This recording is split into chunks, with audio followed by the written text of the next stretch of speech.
విలీన గ్రామాల అభివృద్ధికై వేసిన టెండర్లను అకారణంగా రద్దు చేయడంలో అంతర్యం ఏమిటని మాజీ మేయర్ రవీందర్ సింగ్ అన్నారు. కరీంనగర్లోని ఓ ప్రైవేట్ హోటల్లో ఆయన మీడియాతో మాట్లాడారు. నగర శివారు ప్రాంత డివిజన్లకు గాను ఎన్నికలకు ముందు 50 కోట్ల టెండర్లు పిలిచారని, గత రాత్రి అకారణంగా రద్దు చేశారని ఆరోపించారు. ఇట్టి విషయంపై బండి సంజయ్, పొన్నం ప్రభాకర్ సమాధానం చెప్పాలని డిమాండ్ చేశారు. కేవలం కమిషన్ల కోసం కక్కుర్తిపడి టెండర్లు రద్దు చేశారని ఆరోపించారు. అకారణంగా 18,000 ఇండ్లకు ట్యాక్స్ పెంచారని, వీరికి ఎలాంటి నోటీసులు ఇవ్వలేదన్నారు. రెండింతల ట్యాక్స్ పెంచే అర్హత ఎవరిచ్చారని ప్రశ్నించారు. 40 రోజులు గడుస్తున్నా బీజేపీ కార్పొరేటర్లు తట్టెడు మట్టి ఎత్తలేదని విమర్శించారు. ఈ సమావేశంలో బీఆర్ఎస్ కార్పొరేటర్లు, నాయకులు పాల్గొన్నారు.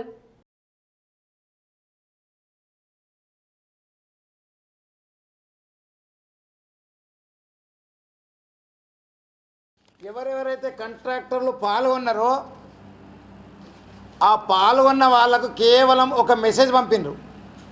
ఒక మెసేజ్, ఆ మెసేజ్ ఏంటంటే టెండర్ క్యాన్సల్, రిజెక్టెడ్ అయిపోయింది, మీ అన్ని క్యాన్సల్ చేసినామని.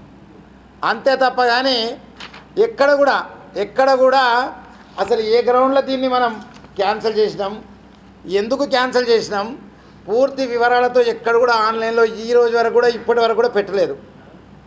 నేను ఈరోజు కమిషనర్ గారిని, కలెక్టర్ గారిని అడుగుతున్నా. కలెక్టర్ గారు కొత్త మున్సిపాలిటీ యాక్ట్ ప్రకారం సెక్షన్ 26 ప్రకారం మీకే కదా పవర్స్ ఉన్నాయి, మీకు తెలియకుండా అవుతుందా? నేను పొన్నం ప్రభాకర్ గారిని అడుగుతున్నా, ఏంది కకృతి? ప్రజల రక్తం తాగేందుక? నేను బండి సంజయ్ని అడుగుతున్నా, ఈరోజు 2 పార్టీలు పరిపాలిస్తున్న, ఒకటి కేంద్రంలో, ఒకటి రాష్ట్రంలో. నేను బండి సంజయ్ని అడుగుతున్నా, ఇంకా రక్తం తాగుతారా? ఇంకేం చేస్తారు? డెవలప్మెంట్ కావాలి, ఎన్నికలైనాక రాజకీయాలు లేవు. రాజకీయాలు కేవలం ఎన్నికలప్పుడే.